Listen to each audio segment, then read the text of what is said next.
This is Jonathan Agger, fifth Pro Boxing Fans, joined by ESPN's Mike Coppinger here at the Canelo Golovkin trilogy bout, the press conference. Fight goes down on Saturday night. Before we get into that, Mike, you broke the internet as usual earlier today. That you announced that you've heard that Errol Spence, Terence Crawford is pretty much as close as ever been. They have agreed to terms. Can you just run us through sort of what you reported this morning? Yeah, fight's being targeted for November 19th here in Las Vegas, but there's no deal yet. I mean, even though they did verbally agree to all the big terms, there's still a few issues in the contract they're trying to fix. So until that's done, this deal could still fall apart. But it's looking good, obviously, But yeah, I wouldn't get carried away yet and say it's done. Just want to pick up on a few things that you reported, that there's a sort of a two-way rematch clause. So the loser also has a rematch clause. Has that ever been done before, or? That's pretty common, yeah. It's pretty. I should say pretty common. Most of the times, the A side has the rematch clause in the event he loses. But sometimes with these bigger fights, we had the same case for Wilder Fury too, where it was a bilateral rematch clause. So yeah, the winner, Crawford's taking the short end of the split for the first fight, and if the fight happens and the winner will get Crawford will get the lion's share in the second fight if he wins the fight. And in terms of sort of this fight happening now compared to before, what do you think has been sort of the key reasons why it's happening? Is it because Crawford's now, I guess, aligned with PBC? Well, that's the main reason, is that Crawford's now a promotional free agent, and Al Heyman rarely does business with Top Rank. I mean, there are some exceptions, but it makes it a lot harder to get the deal done. You have TV issues there, and that's what we're seeing right now with Ryan Garcia and Gervonta Davis. It's TV issues. You're not going to have any of that here, so it does pave the way. And I think the fight is bigger than ever right now. So I think it's great that it hasn't happened yet. I mean, the fighters are peaking. It's bigger than ever before. Now he's got to get it done and over the finish line.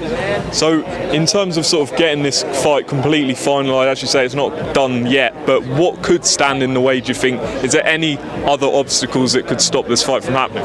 Yeah, I mean, when you get to a fight this big, a fight of this magnitude, there's always going to be, the devil's going to be in the details, and they have to clean up the language in the contracts, and they're going through it now. But that's always a positive sign when you're at the contract stage and they're being reviewed and exchanged back and forth.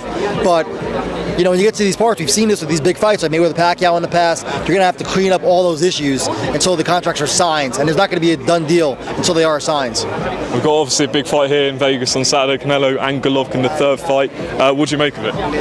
I think people are underestimating Golovkin. I am certainly picking Canelo Alvarez, but I think Golovkin's going to give a great account of himself.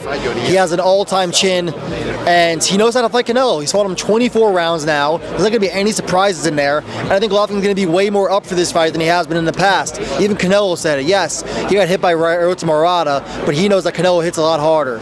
So I do expect to see a much better fight than people think, and I look back to history. Whether it was Manny Pacquiao, Marquez 3, when everyone was counting Marquez out and I thought he got robbed, or even Wilder Fury 3. We all counted Wilder out and he gave a great fight. I think we'll see the same thing here. And where do you see sort of, the future for Gennady Golovkin? A lot of people believe that this could be his final fight. Do you go maybe along with that? It would make sense. He is 40 years old now. He's making a lot of money for this fight, and there's really not much for him to do after this. But I spoke to him yesterday, and he said that he said he has no eye toward retirement. So I don't know. I guess he could always return to 160. He has 2 titles. If he loses, if he wins, or if it's a close fight, a lot of opportunities at 168. This is his last fight with the Zone, so he'll be free. Maybe he fights with David Benavidez. I'd love to see that fight, of course. So who knows? Should be a lot of options. I was going to ask you that in terms of sort of Benavidez and Charlo. What's the feeling over here over whether they should be in line for a Canelo fight? I mean, I want to see them fight each other. And to Benavidez's credit, he's been pushing for the fight, but Charlo hasn't shown a lot of interest. But those guys need to earn the right. I guess you could say that a lot of guys haven't earned the right, and yeah, you'd be right. But that's a perfect fight, and they're both with PBC. Make that fight happen. And just finally, we are waiting for potentially anti-Joshua and Tyson Fury. We've been here before, but seems like Joshua's accepted terms for December 3rd. What's your understanding? I'm skeptical the fight happens. I mean, not that I've been told the fight's not happening or anything. It's just that it doesn't seem like this fight is going to happen.